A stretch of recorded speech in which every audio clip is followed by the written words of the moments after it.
I just want to make sure I have it. So PA school, 200 cap. Yep. Undergrad, when you factor in undergrad too, it's still like 256 is the cap. 257, yeah. 257. So that's the lifetime cap. So when you wrap it all up, that's it. That's the absolute cap on federal student loans.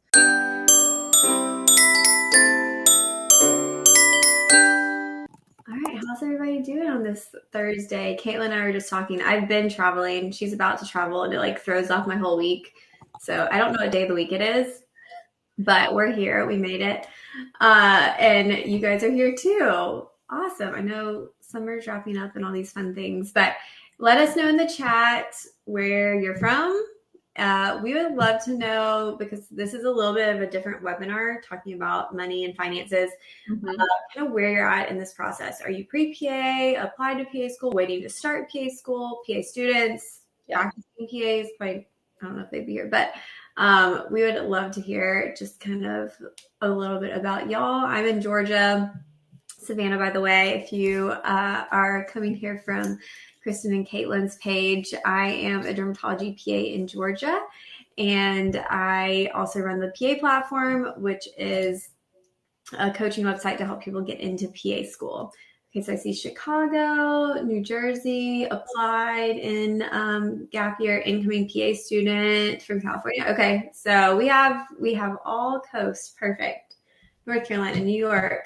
Awesome. Starting PA school next month. Yeah, that's the group I figured we would get, because the thing that no one talks about is just money and how you're going to pay for PA school. We talk about how to get in and what you got to do, but we don't really go over the logistics of it as much.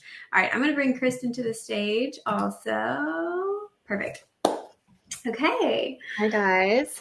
I'm so sorry that I am late. You're great. Let me check my housekeeping here.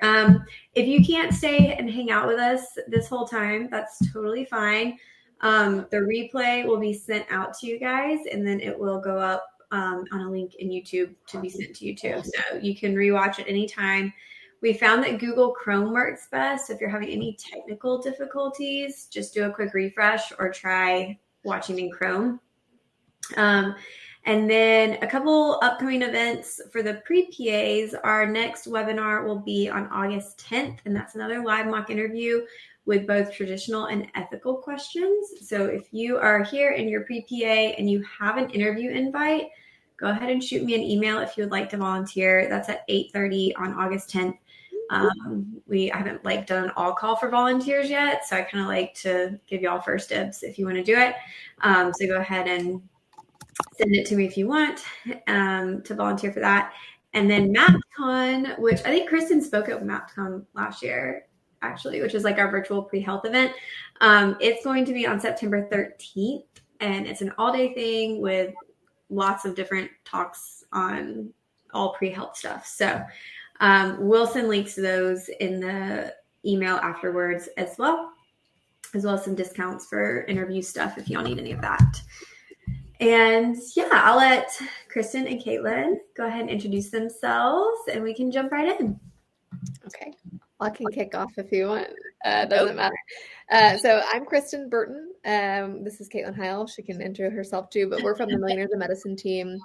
I founded Millionaires of Medicine 6-7 years ago now, to really bring personal finance education to the PA, NP, and pharmacist community in general, because a lot of us get left out of the conversation. Most of the information in this space tends to be really geared towards physicians, and some of it's not applicable to us. And so by the nature of that, we do lots of live events like this to help people everywhere from like pre-PA all the way up to, I've been in practice for 25 years to really optimize their money.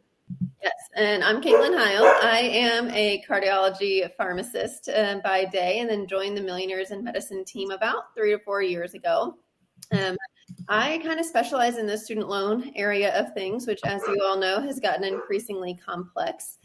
So I did some specialized training with the Certified Student Loan Institute to really dig deep into all of the nuances of federal student loan management. So I know there'll be some questions about that tonight, and I'm excited to get into it.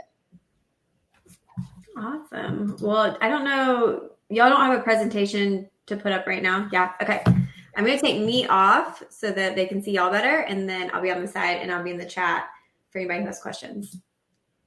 Perfect. And Kristen, did you see the chat off to the side? We have people. I did. Yeah, I scrolled through and saw a lot of folks getting ready to start PA school, coming up on that, which is very exciting.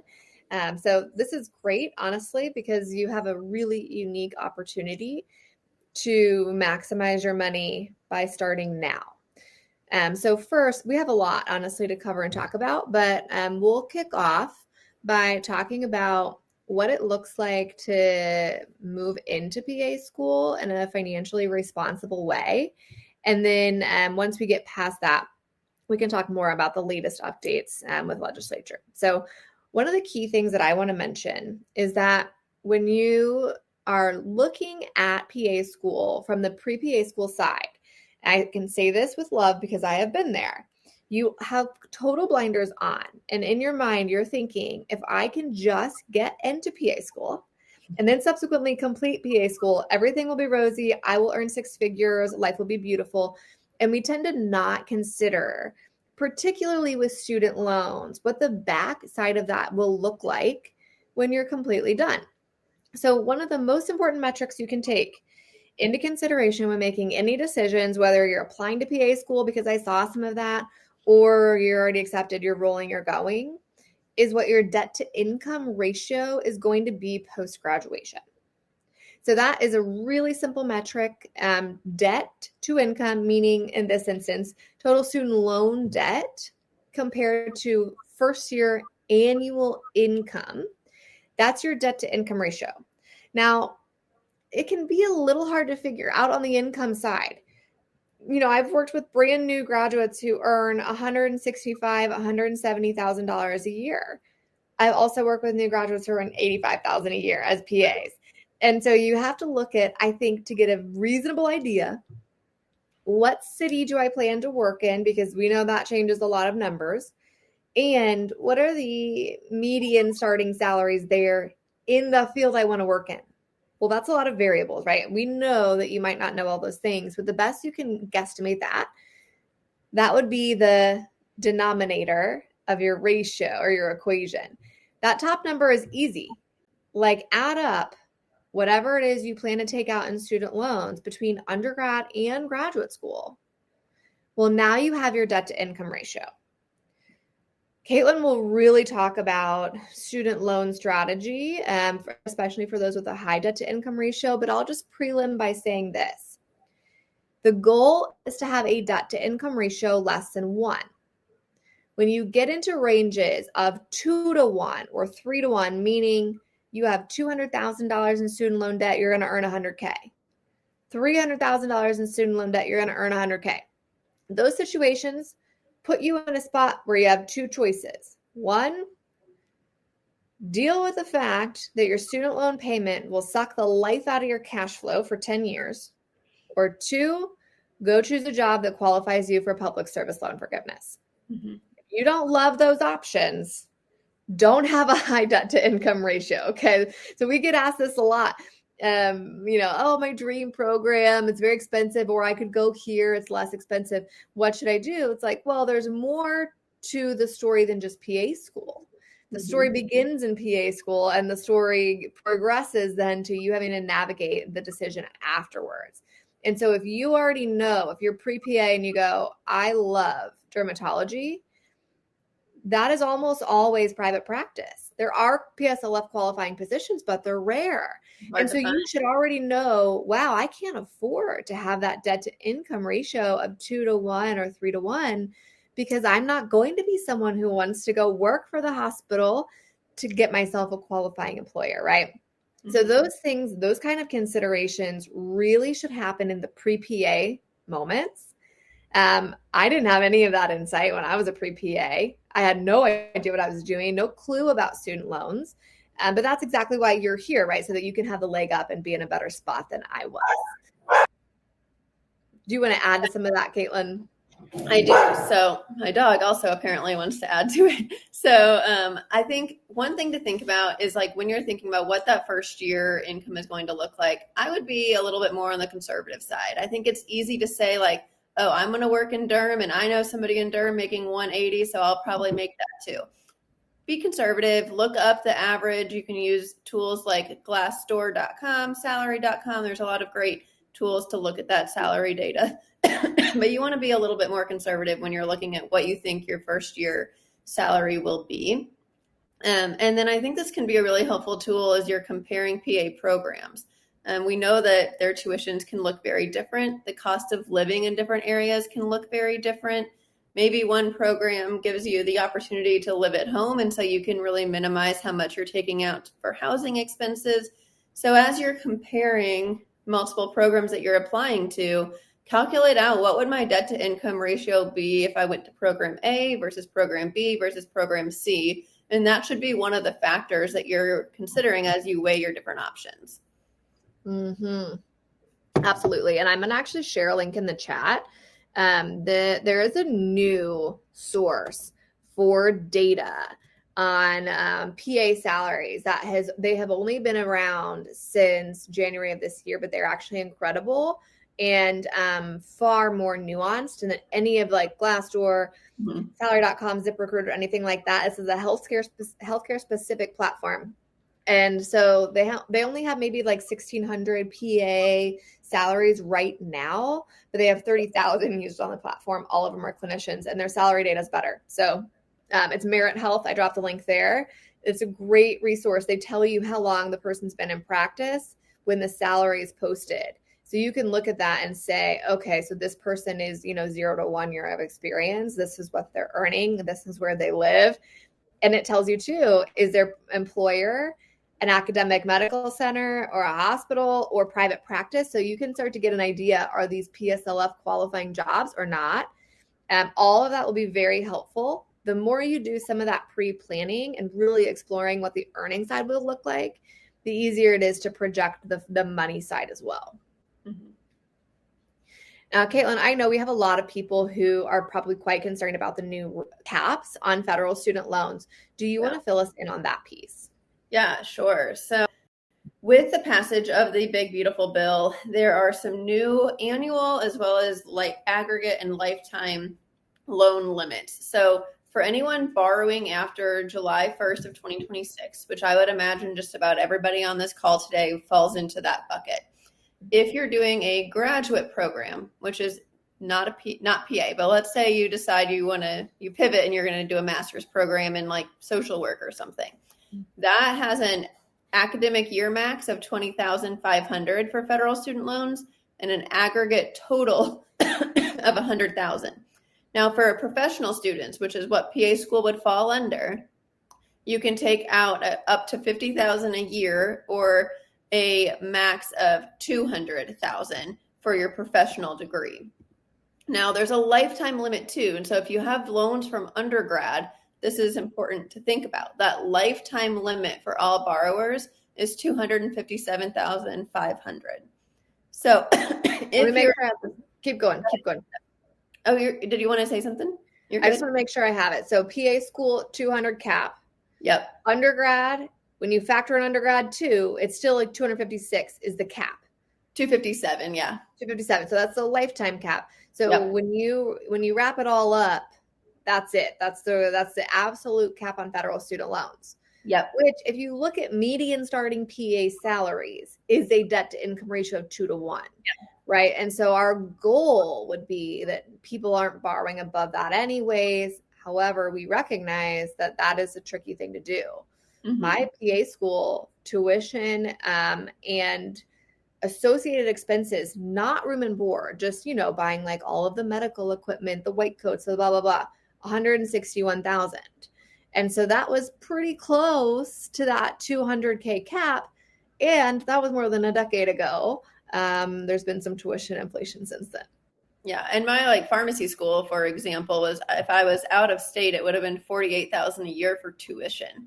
And so you can imagine if you're also trying to cover the cost of housing and things and books and that type of stuff. Yeah. You can hit that loan limit pretty quickly. But Kristen's right. Our goal is for you to have a debt to income ratio closer to 1 to 1 or less than that, ideally. So hopefully you won't be hitting that that threshold, but a lot of people do, especially if you had to take out loans for all of undergrad as well. Right. So what can they do if they find themselves backed up against that cap? Yeah, really at that time, the first thing I would think about is, are there ways I can reduce how much I need to borrow? That would be my first train of thought.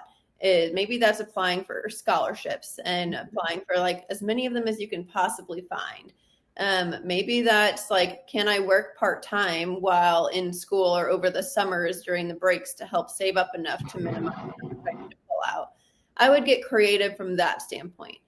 If you say, okay, I've maxed out all of those opportunities, I really have to be able to lean on this amount from a student loan standpoint, you're going to be leaning towards private student loans at that point, which requires oftentimes to have a cosigner or a good credit score. Yeah. And I will be the first to say a lot of people applying for a professional school don't have that established yet. It takes time to establish good credit. And not everyone has a family member that's able and willing to serve as a cosigner. So that will be a barrier for some students, unfortunately, with the new changes that were implemented. Yeah, that's going to be the tricky part. I think private student loans will probably enter the landscape more than they had in the past. For a lot of borrowers, they were able to take out 100% of their needs from a federal student loan standpoint. And now I think we'll see a lot more private loans pulled in. Now, the important thing to know about private student loan debt is that, well, I guess there's a lot of things. We'll cover the high points. First off, many of them do not go away upon your death or disability, which I know I'm talking to a bunch of folks that are probably in their 20s. And so you're probably thinking like death or disability, that will never happen to me. But that is actually a very real risk, particularly if you have a cosigner that you hopefully love or respect, who may be liable for this debt if something were to happen to you. That's one piece. The other piece is a lot of people kind of have banked upon their ability to just figure out their loan debt on the back end and have really taken out massive amounts of debt. For example, like a PA taking out $300,000, $400,000 in student loan debt. I've had plenty of folks that have done that. Well, then you kind of have this assumption of like, well, I'll just sort it out. Maybe I'll do public service loan forgiveness. Maybe I'll do taxable loan forgiveness. Maybe I'll just go on one of these income-driven repayment plans. My payment will be small, or I'll like say I have a hardship or something like that. Those options don't exist in the private student loan space. And so as we see more people taking out private loans, you should be a lot more aware of what actually is the student loan payment going to be on the back end, because you're not going to have a lot of options with it. It is literally going to be, this is your payment, pay it or else. And the only option is minimum payment or accelerate. You're not going to have all of those cards to play. And so the idea that you could maybe take out more than you think you might be able to pay back and just sort it out on the back end, that will become really a fatal flaw in your student loan reasoning if you take that approach and you have half of your student loan debt as private. Yeah. And I think, I can speak to, I had a lot of classmates in pharmacy school that used their student loans to cover their spring break trip and, wanted to upgrade the laptop, not to get like a bare minimum laptop that worked for school, but like they wanted the newest and latest MacBook, and that was on the student loans. And I think if you took the time to map out, what is that actually going to cost me over the term of repayment, that spring break trip wouldn't be quite as much fun anymore when you saw the impact. I know.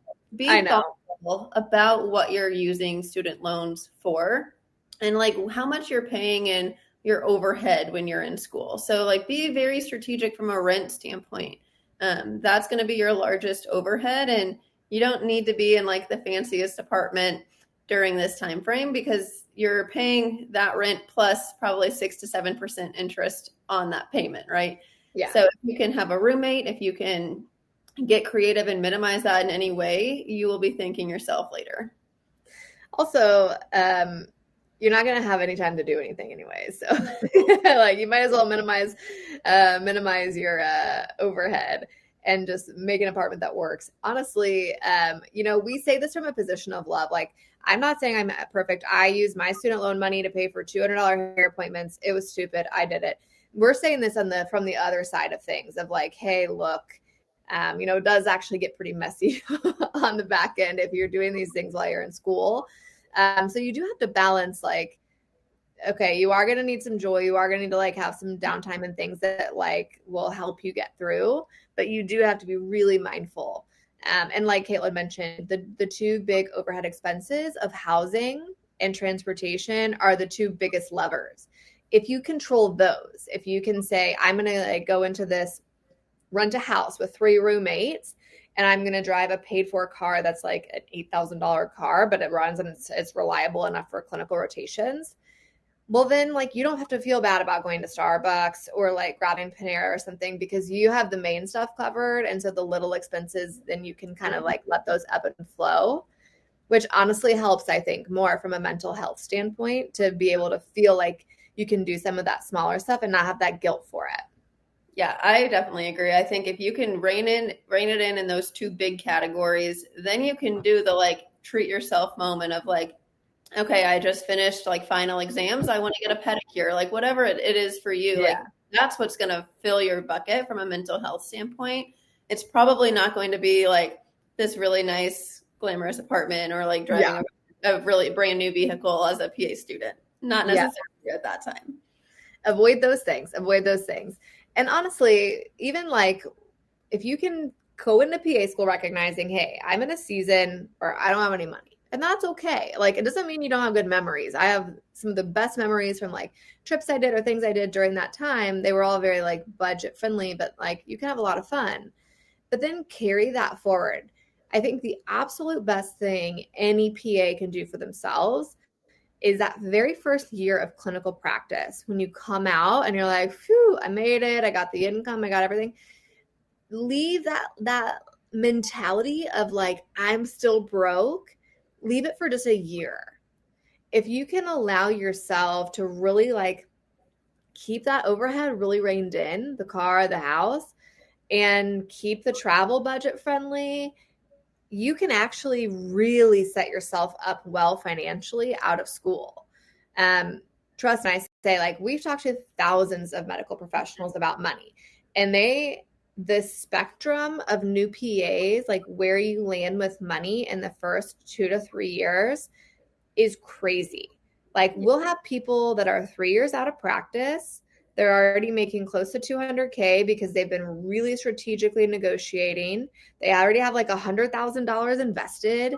They already have a full emergency fund saved. They have a student loan strategy locked in. And you're like, oh my gosh, you're not even 30 yet. You are crushing it. But then the same token, we see people all the time who are like 3 years out, even 5 or 7 or 10. And they forgot that lifestyle lag. They kind of like fell into the season of, I worked really hard in PA school. I deserve this. And they just started spending, not like in an insane way. It's not like they're buying Chanel bags every week, but enough that they didn't make any progress. So they're 3 years into their career and they literally have nothing to show for the income. That spread, it doesn't sound like that big of a deal, but it's like so predictive of what money looks like for you in 10 years and 15 years and 20 years. Like, what you do in those very first few years when you're out makes such a difference in your long-term ability to succeed. Yeah. We've seen quite the spectrum. And if you can just be strategic in that first 1 to 2 years and come up with a good plan, you're used to living on so little as a student that you can just really get a good system in place. And then the world can be your oyster from there. One thing we haven't mentioned is I've seen this happen a couple of times and people end up digging themselves out of a really deep hole is if you use credit cards and credit card debt as your source of income or your ability or your source of for spending during PA school. That is an extremely slippery slope. And we've talked with multiple healthcare professionals that did something like this and graduated with somewhere between like 5 and 20K in credit card debt, which is accruing about 20 to 25% interest rate. And it is hard to get out of that. So if you take one thing away from this session, it's please never carry a balance on your credit card. Use it to rack up the travel points. We love it, but you have to pay it off in full every single month And if you don't feel like you're in a spot where like you have that system in place, then just don't use them for now. And you can bring that in later. Oh yeah, absolutely. That is the number one worst thing you could possibly do with money in a PA program.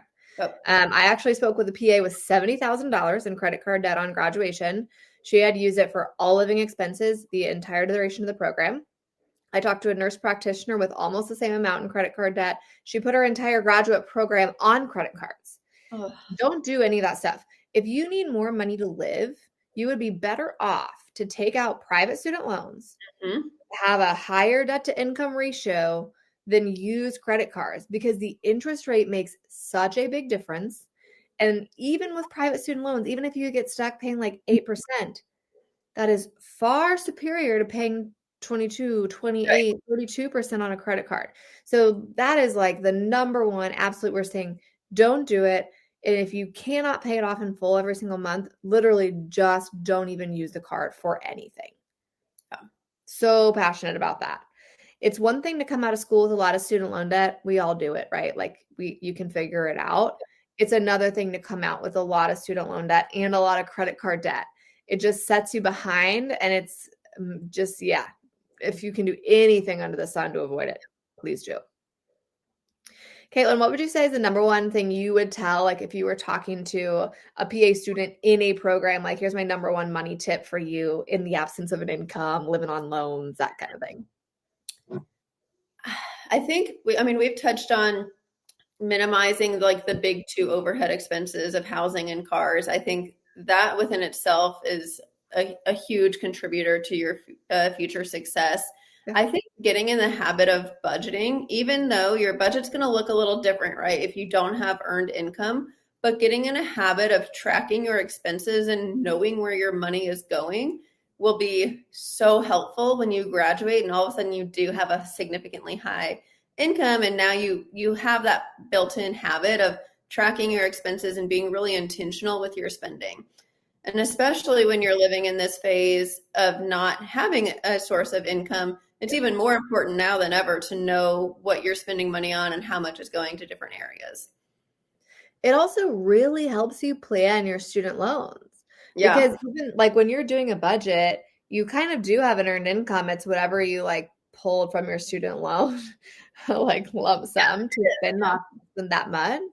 And so it does give you a really good idea of like, what do I actually need to take out in terms of student loans in subsequent semesters? When you really know, and you're not guessing how much you spend per month, when you really know. Plus, that allows you to plan for enough student loans to avoid the credit card scenario. Right. One of the biggest times people mess this up is right after the program ends, because you have this period where you don't have a job, you're taking boards, it takes forever to get credentialed and get your license. It's multiple months. I think mine at the time was like the very shortest time horizon that was possible. And I still didn't start working until like 4 months after I had graduated. And so there's that window, right? And yeah, you can work. I worked. I didn't make PA money, but I worked. And so like having the awareness of how much do I spend per month? How much am I actually going to be able to earn in those 4 months, like walking dogs or working at Starbucks or whatever? And then like, what's the gap? You need to make sure you have that left in student loan debt when you in student loans when you graduate. So like having that budget actually helps a lot, and making sure you have enough student loans and making sure you don't have too much. And as you're calculating out, especially in that last year around graduation of like, what's that gap going to be before I start working? You also have to pay to take boards, right? And they're not cheap. And so that is something that really throws off a lot of people's budget, is they're like, they weren't expecting to have to pay for those licensing exams. And then if you're somebody thinking about like fellowship programs or residency programs after PA school, those applications cost money too. So if that's something that's on your radar, make sure you're looking up like, hey, how much is each application? How many do I think I'm going to be applying to? Do I have to travel to those interviews, or are they virtual interviews? Because traveling to those gets very expensive very fast. Yeah. Yeah. And pro tip, you can actually have your employer pay for most of the stuff, not like necessarily interviews for a residency or fellowship, but in terms of like boards and all of the application fees for licensure and credentials.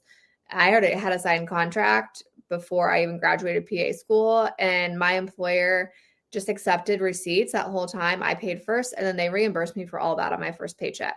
So don't forget to negotiate those things. You don't have to pay for all that yourself. You should plan to have the cash on hand because you might have to pay for it. And even if your employer is going to pay for it, it's likely a reimbursement structure where you have to pay first and then they pay you back. And you don't want that like sitting on a credit card until they reimburse you. I love that advice. My advice, this is probably my number one advice for people going into PA school, and it doesn't sound like money advice, but it is. You, at every second of the day, are making your professional reputation. Mm-hmm. That translates into money. And it does. It doesn't feel like it does, but it does.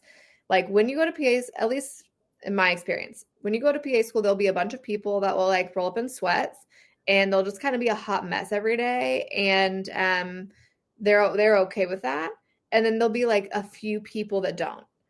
Well, remember that the faculty of your program are your first professional relationships. And they're going to be people that you will likely have relationships with for a very long time. I still interact professionally with my faculty all of the time, and just saw like them. I was speaking at a conference, my faculty members exhibiting, and this is a decade later. We still have a great relationship. You're starting your professional reputation the day you walk in the door. But even more important than that, when you go on rotations, that is your opportunity to create your Rolodex. And if you're not going to sit there and like intentionally learn every single person's name you meet, make the absolute best professional impression that you possibly can, you're going to earn less, because most of the best jobs come from who you know, not from Indeed, not from LinkedIn. And so you need to go into PA school with the mindset of like every day is an interview, whether I'm in didactic, whether I'm on a clinical rotation site. Like show up, be present, put your phone away, look professional, speak professionally. I can't tell you how many students I've had come to my rotation looking like a mess, saying the F word on their phone. And I'm just like, get out of here. And you know what though? They go to interview somewhere and I happen to know someone and they ask me about them. And the conversation is a little bit uncomfortable because my recollection of you is that you liked Instagram, not that you liked medicine. And so all those things, they make such a big difference in your ability to get that high paying job when you graduate, that I think that actually might be the most important money thing you could possibly be doing when you're in your program. Yeah, that's actually a very good point. I think especially in that first year of graduate school or professional school, it's very easy to still have like almost the undergrad mindset where like most people do like roll up to undergrad classes in like leggings and like an oversized t-shirt. Maybe I'm aging myself. That's what we wore when I was in school. But I think when you step into a professional program, you have to level up how you show up every day as well. And those professional relationships, I still work with so many of my faculty members, and I get fantastic opportunities because of those relationships that I built with them. And I think it would have looked a lot different if I had shown up kind of looking like a mess, not engaged, not trying to get to know them, and, you know, really putting that best foot forward. So yeah, every day is an interview, especially on rotations. Yes. Like Kristen alluded to, everybody knows everybody in healthcare. It's a small world. Yep. Yeah, those impressions matter a lot. Well, what questions do you guys have? We've talked about a lot of stuff, but I want to make sure we're covering the stuff that you want to talk about. So let us know in the chat what questions you have, and then we'll make sure that we cover those aspects as well. We have a good question here. Can you speak more on public service loan forgiveness? Yes, absolutely.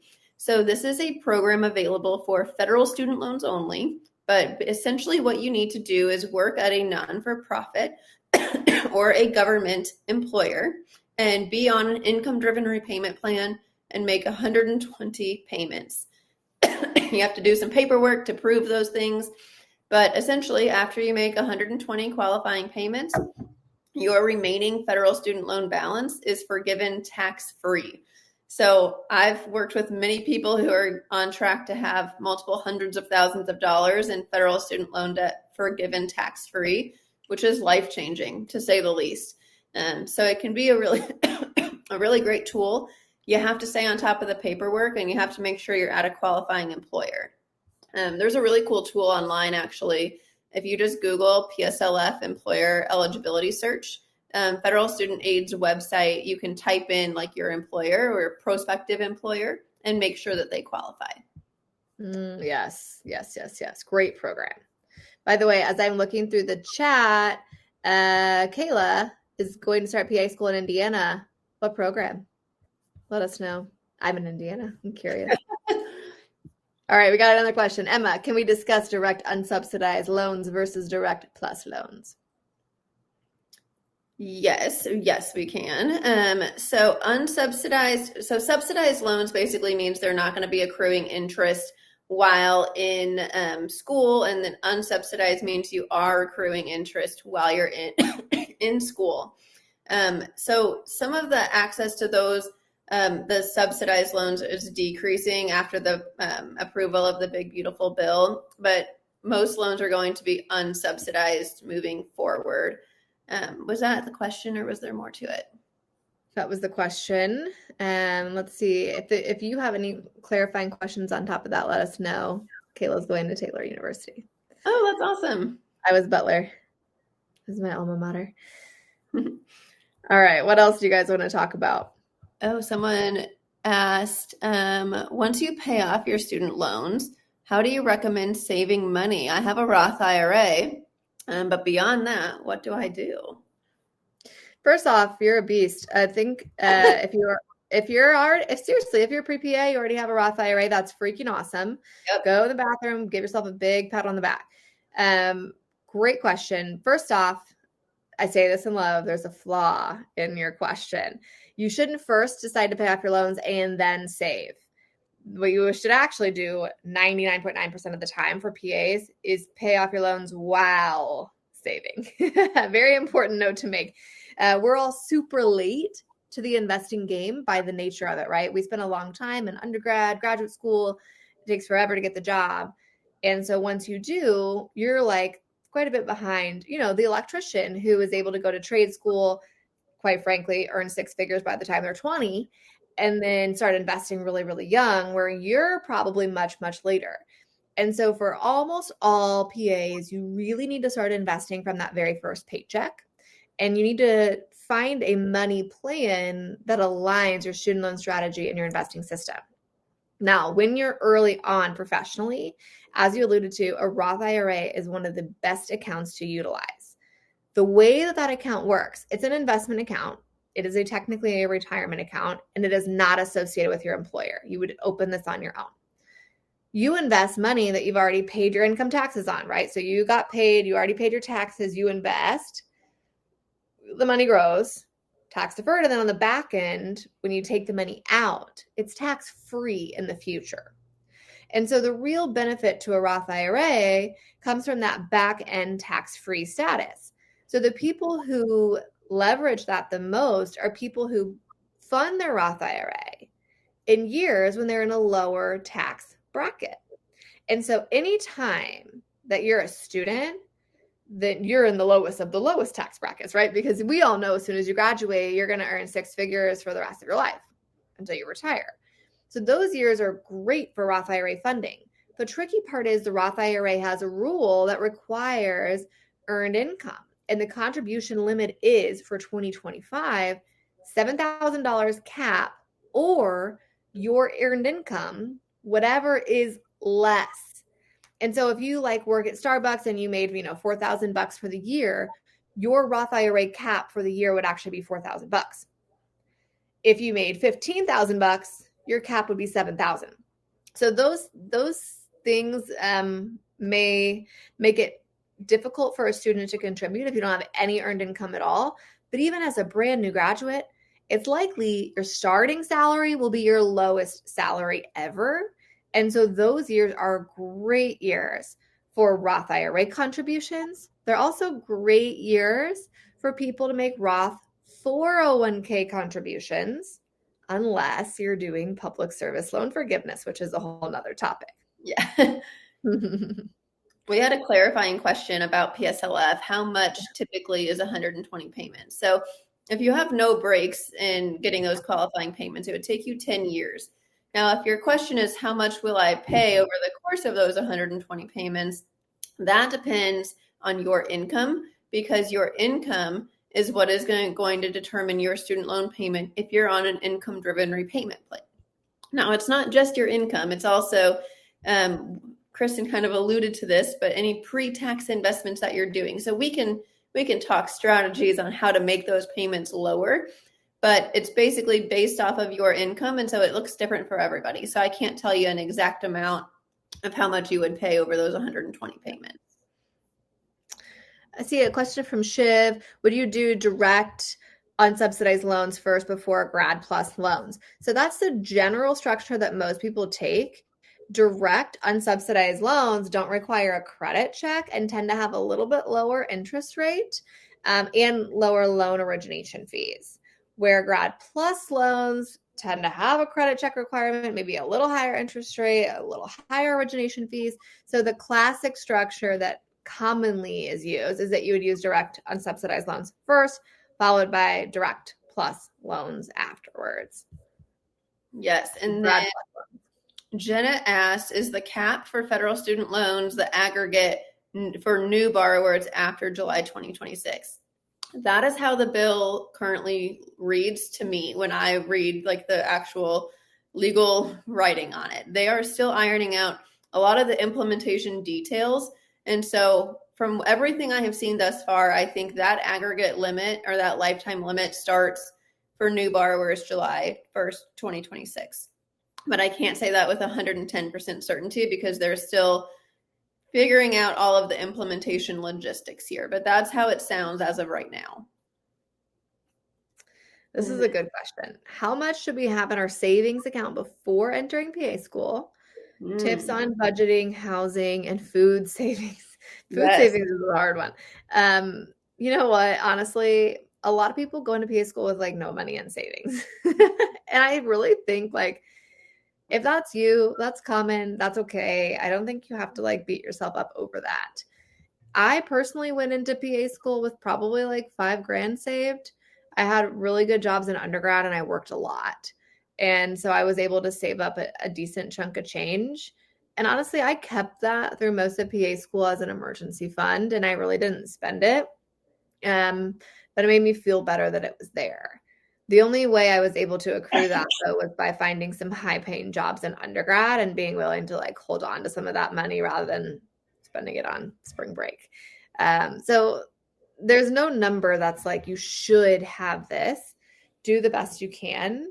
And I would say, especially, you know, in undergrad, and which is obviously less rigorous than PA school, and in the summer, like do what you can to earn some money and try and stack up a little bit of cash. I think it'll just relieve some stress for you, just knowing that it's there in the background. Yeah, I think if you can get it to like $1,000 or, you know, ideally like between 1 and 5 would be great. That way, you know, if your car gets a flat tire, like you're not going to be going into credit card debt trying to like pay for things like that are bound to happen during your time in PA school. Right. And then food savings. Gosh, yeah. I love that question. I think getting strategic with your grocery shopping can really help. I shop at Aldi. I'm like a huge fan of Aldi. I think their prices are way lower. So like, you know, if you're shopping at Whole Foods right now, maybe like price check other locations and other stores to see if you can get better pricing. Another thing that I think adds up really fast is eating lunch out every day when you're at school. Or like if your school has like a cafeteria type place, that can add up really fast. Or DoorDash every day during school or while you're studying adds up really, really fast. So just being cautious in those areas and like trying to cook at home. Kristen has used ChatGPT to like create a grocery list that like reutilize it and like a meal plan to help decrease costs. So you can do stuff like that too. But I think if you can limit the like every lunch out and DoorDash all the time, you'll be in good shape. Not gonna lie, I think my system is clutch, so I'm just gonna share it if anyone wants to use this for groceries. Yeah. So I have a ChatGPT prompt that I use that I basically tell it to make me a meal plan, and I tell it it's our likes and dislikes, and then I tell it to provide a detailed recipe with cook times, with a grocery list that's a checklist at the end, and then to reuse ingredients across meals to keep grocery costs down overall. So I do that, then it generates all these recipes and it gives me the grocery list that's like a click list. And then I actually use Amazon Fresh for my groceries, which is funny because they are technically affiliated with Whole Foods distribution, but they are actually cheaper than Kroger. I have price tracked them with Kroger all the time. It always beats Kroger prices. It might not beat Aldi's, but it always beats Kroger. And then in order to ensure I always get free delivery because I don't pay for the subscription, I save all of my paper products, toilet paper, paper towels and stuff. I put them on my Amazon Fresh order for groceries so that I always get free delivery, even if I wouldn't have had that much groceries. Then I use an Amazon Prime credit card to get 5% cash back on all of my groceries, which is more cash back than you can get on most other grocery purchases with other credit cards. So with that whole system, it's actually like pretty streamlined and pretty clutch. It's pretty efficient. It's delivered and low cost. So recommend. I do think in general, even if you're not going to do all that, the meal plan actually makes a big difference. Yeah. Like having specific meals planned out and actually like only buying intentionally things for those meals. And that actually just by itself helps. Yeah, this is a really good question. What would you say the biggest differences are in taking out student loans now, like before or after the big, beautiful bill? For those of you that are going to be borrowing after July 1st of 2026, which again, I think is most people here, you, from an income-driven repayment standpoint, you would only have access to the new repayment assistance plan or the RAP plan. So that's a very big change. And so that's calculated in a little bit of a different way, which you guys don't need to worry about the nuances of that right now. But just know that there's changes in the income-driven repayment plans that you would have access to. PSLF was not changed in any way, so that's good. In some of the initial drafts, there were proposals to impact PSLF, but those were all removed before the bill went through. So that's in good shape. And then the loan limits that we've already discussed are some of like the other big key changes that took place. Oh, this is a really interesting question from Colleen. Let's say I have X amount of money to put towards school. Should I pool it all and spend it towards the first semester or spread it out? That's a good question. I think if I were in your shoes, I would actually put it all until the first semester and just make it run out at the beginning and then start taking out loans. Because most of the time you're going to be having unsubsidized loans, which means there are going to be accruing interest while you're in school. And so because of that, I would not like take loans out until absolutely necessary. I would allocate all of the funds to the beginning. What would you do, Caitlin? Would you do the same? Yeah, if I was going to allocate it all towards loans, I would do so at the beginning. I think another interesting layer to the question is, if you have earned income for the year, do you take 7K of that and max out your Roth IRA when you're super young and that compounding power is strong? So a little interest rate arbitrage there. Yeah. What do you think? I can see that. I think that's a valid play. I do think that's a valid play. I didn't know to do that when I was that age, but I did put like $2,000 in a Roth IRA relatively young that I'd earned the money in college. Mm-hmm. And it definitely returned well. Had I minimized my investing fees, I think I would have been north of 10%. And yeah, it's probably a worthwhile move to make, especially when you're that young and you'll obviously have a very aggressive portfolio. I would consider that too. Yeah, but I think keeping at least, like Kristen had said, maybe like 5K just in savings so that you have a little emergency fund cushion. So I wouldn't like bring yourself all the way down to zero, getting too excited, minimizing. But if you're going to put it towards student loans, I would also do that first semester so that you're not accruing interest over a longer time horizon. Yeah. Okay, Micah asked a great question. What ratio should I use for investing versus paying off student loans? I want to get out of debt ASAP, but I don't want to miss out on all the compound interest. Should it be 50-50 between debt repayment and investing or a different ratio? I love that. That's a good question, Micah. That is an art, not science question. So I'll tell you this. We work with a lot of medical professionals, and it really depends upon the goal. If you told me, my goal is to retire at 65 years old and work full time from right now when I'm graduating as a PA up until I'm 65, I would say if you're investing 20% of your gross income or so, 20% of gross, meaning pre-tax, pre-everything, you're probably okay. And anything above that, you could put to student loans. That would be a reasonable plan.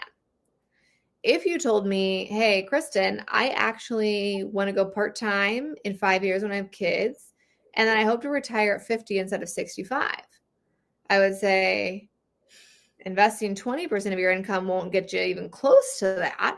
And so you would really need to skew that ratio and invest way more than 20% of your gross income. And then anything you could squeeze beyond that towards accelerating the student loan payment, I would do that. So you have to begin with the end in mind, and you have to recognize very early on, what kind of retirement path am I creating by how much I'm deciding to invest right now? If it's less than 20%, you're basically creating a situation where you're definitively working full-time, likely well past the standard retirement age. If it's more than that, you're creating options, right? And so you have to balance that feeling of wanting to be debt-free with also the recognition of, do I want to work full-time for the next 40 years? Because that's kind of what you're choosing, but most people don't know that, so they don't see it that way at the beginning. Would you add to that, Caitlin? Yeah, I think that applies perfectly if you have a moderate interest rate, which would be anything less than 10%, which most federal student loans, most private student loans fall into that category. If you're one of the lucky few with a private student loan with an interest rate higher than that, you could make an argument to allocate more towards the private student loan. I would make the argument that you should try to refinance that private student loan and get a better interest rate. So if you have something higher than 10%, I would start thinking about, can I refinance, get a lower interest rate? And then it all goes back to, like Kristen said, what is your end game? And I think for a lot of people, especially in this generation, the goal is not to work in full time until 65. And so if that is your vision, you got to start from day one, making that vision a reality. Also, I should add, like everything I just answered was to the context of student loans versus investing. If it is credit card debt, different answer. Everything goes to credit card debt. You cannot achieve stock market returns consistently over time that will exceed the interest you're paying. And so you do have to really allocate everything to credit card debt. I should have probably specified that. And that answer was really when you're thinking about that decision of how much to go towards student loan payment versus investing.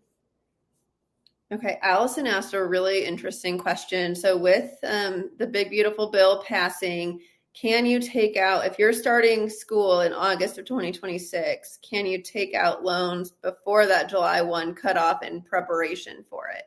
I would talk to your school about that. I think you will see some schools trying to be strategic about allowing students to do that if they can do so legally. I don't know the details of like what their timeframes look like, but I have heard rumblings of programs maybe moving their start date up a little bit to facilitate getting those loans out before July 1st of 2026. Now, I will say we also pointed out that the lifetime limit, right, is a 2-to-1 debt to income ratio.